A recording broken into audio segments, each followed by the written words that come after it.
जय हिंद। तो आपने क्वेश्चन को सर्च किया डिहाइड्रेशन मतलब निर्जलीकरण, डिहाइड्रेशन मतलब निर्जलीकरण, और जुड़ चुके हैं आप ट्रिक्स ऑनलाइन क्लासेस के साथ। तो प्यारे छात्र आप इन तक बने रहिए, मैं आपको डिहाइड्रेशन यानी निर्जलीकरण को बारे में बताने जा रहे हैं। तो क्वेश्चन आपका है कि डिहाइड्रेशन क्या है या निर्जलीकरण क्या है। तो आपको बता दे जल ही जीवन है। आपको क्या बता दे प्यारे बंधु, जल ही जीवन है। मानव शरीर में 75% ऐसे अंग है, 75% ऐसे अंग है जिनमें जल की अत्यधिक आवश्यकता होती है। मानव शरीर में क्या है, 75% ऐसे अंग हैं जिनमें किसकी आवश्यकता होती है, अत्यधिक जल की आवश्यकता होती है। और यही जल की आवश्यकता जो नहीं पूर्ति होने के कारण क्या होता है कि मानव शरीर में कई प्रकार की त्रुटियां उत्पन्न होने लगती है, कई प्रकार के कष्ट उत्पन्न होने लगता है, जिन्हें हम डिहाइड्रेशन अर्थात निर्जलीकरण के शिकार हो जाते हैं। जिनसे हम क्या होता है, डिहाइड्रेशन यानी निर्जलीकरण का शिकार हो जाते हैं। अब चलिए यहाँ पर हमारी बातों को समझिए। डिहाइड्रेशन जो है प्यारे छात्र आपको याद रखिएगा, डिहाइड्रेशन जो है अंग्रेजी नाम है। कैसे नाम है, तो आपको याद रखिएगा अंग्रेजी नाम है। डिहाइड्रेशन अंग्रेजी नाम है और निर्जलीकरण जो है हिंदी नाम है। निर्जलीकरण क्या है, तो निर्जलीकरण जो है प्यारे बंधु आपको याद रखिएगा यह हिंदी नाम है। अब हम बता दूं कि इसका जो संबंध है, इसका जो संबंध की बात करें, इसका जो संबंध है पानी से है। किससे है, पानी से है। किससे, पानी से है। डिहाइड्रेशन निर्जलीकरण का संबंध किससे है, पानी से है। अब हम आपको बता दें कि मानव शरीर में किसमें, मानव शरीर में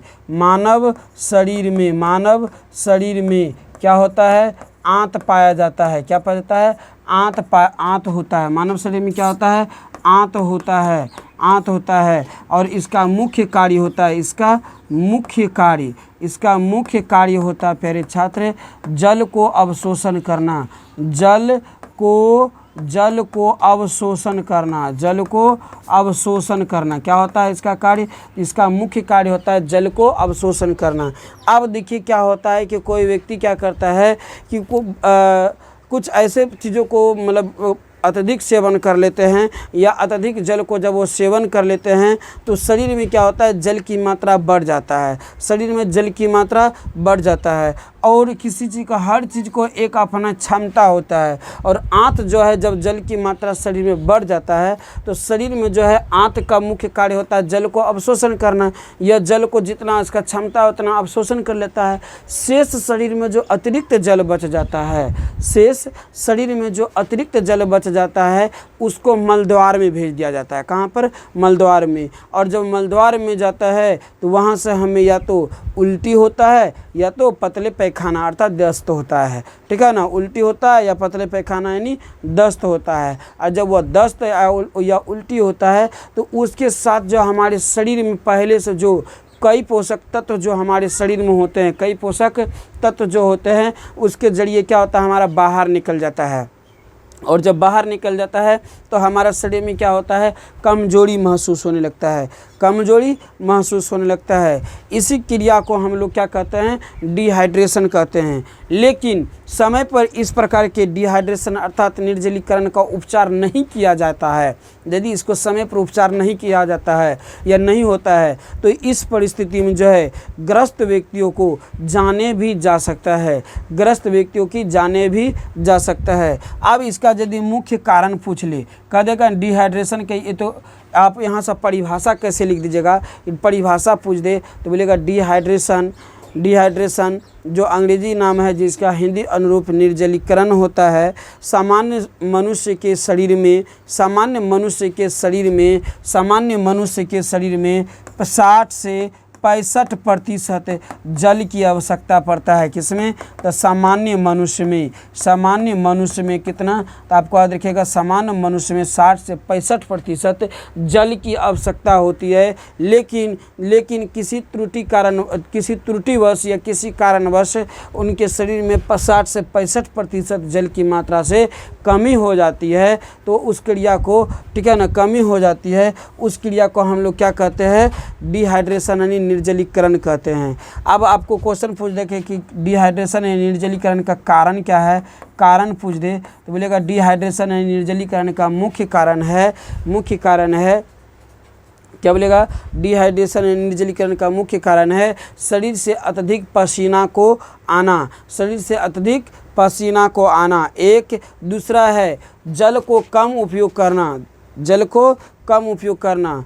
दूसरा हो गया, तीसरा हो गया पतले दस्त होना या उल्टी होना, पतले दस्त होना या उल्टी होना। ठीक है, अगले दीजिएगा कि ताप यानी ताप वाले शरीर में, ताप वाले स्थानों में अत्यधिक समय बिताना, ताप वाले स्थानों में अत्यधिक समय बिताना। ठीक है, अत्यधिक समय बिताना, ये सब आपको याद रखिएगा। या अशुद्ध जल या अशुद्ध भोजन को ग्रहण करने से भी हमारा क्या होता है, डिहाइड्रेशन यानी निर्जलीकरण की शिकार हो जाते हैं। यह हो गया कारण, यह हो गया कारण। अब लक्षण पूछ दे प्यारे बंधुओं, आपको कह दे कि लक्षण क्या है डिहाइड्रेशन का, तो बोलेगा डिहाइड्रेशन का लक्षण है, डिहाइड्रेशन का लक्षण है प्यारे छात्र, बार बार उल्टी होना या बार बार दस्त होना, बार बार उल्टी होना या बार बार दस्त होना, पहला लक्षण। दूसरी लक्षण कि आंखें जो है अंदर धंस जाना, आंखें अंदर धंस जाना। तीसरी लक्षण कि शरीर का वजन प्रतिदिन कम होते जाना। अगले लक्षण दीजिएगा फिर आपका अगला पॉइंट कि शरीर का त्वचा को सूखा पड़ना या और उसे छूने पर कुछ समय तक सूखे रहना या खड़े रहना, इस तरह से खड़े रह जाएंगे। ठीक है, खड़े रहना।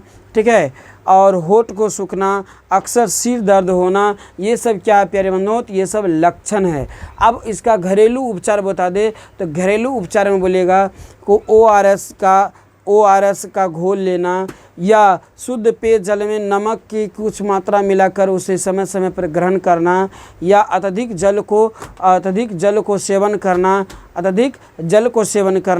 या वैसे फल फूल को सेवन करना जिसमें जल की मात्रा अत्यधिक होता है। तो ये सब जो है प्यारे बंधुओं डिहाइड्रेशन का लक्षण, कारण और क्या कहा जाए इसका उपचार हमने बता दिया।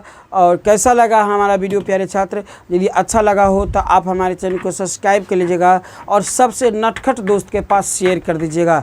अच्छे दोस्त के पास शेयर नहीं कीजिएगा, क्योंकि अच्छे दोस्त आपसे और अच्छे हो जाएंगे। ठीक है ना, तो नटखट दोस्त के पास शेयर कीजिए ताकि आपके दोस्त आपके साथ रहेंगे तो आपको और मज़ा आएगा। मिलते हैं अगले वीडियो में, यहाँ तक के लिए सभी को जय हिंद, जय भारत।